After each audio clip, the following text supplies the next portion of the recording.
Classification and division.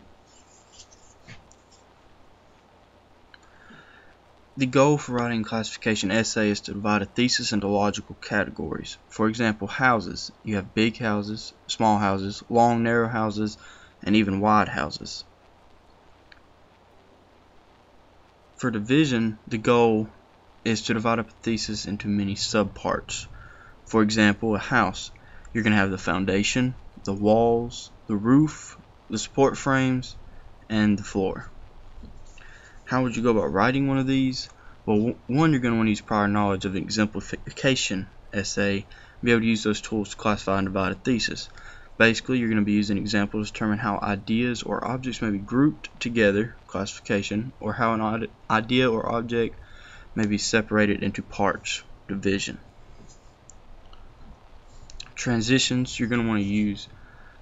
Transitions will go, for example, the first category, one category, another category, second category, a more important category, and the most important category, so on. Things to watch for when writing classification: pretty much finding the common denominator among ideas or objects that are different. Make sure the classifications don't overlap one another, and they all must classify the thesis or they become mere examples. And make sure all the classifications remain fairly logical. When you're organizing it, first you're going to want to have the introduction. You're going to state the thesis.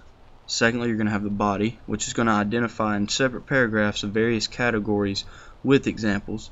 Third, you're going to have the conclusion, which restates the category of the thesis and answers the question "so what?", which is implied in any composition.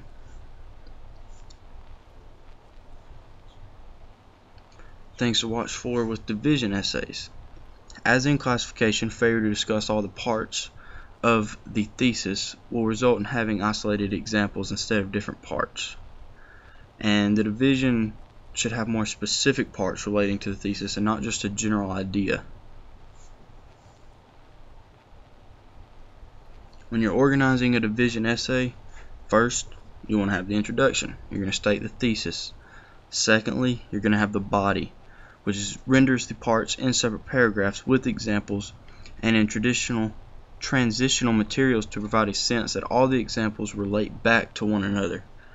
Third, you have the conclusion. Restates parts of the thesis and attempts a new understanding of the parts that were listed within the essay.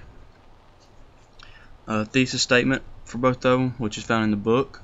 Most readers know Mark Twain as a novelist, but his nonfiction works, his travel narratives, essays, letters, and especially his autobiography deserve more attention. Well, the travel narratives, essays, letters, and autobiographies are all different parts of his nonfiction work. These will be your classifications.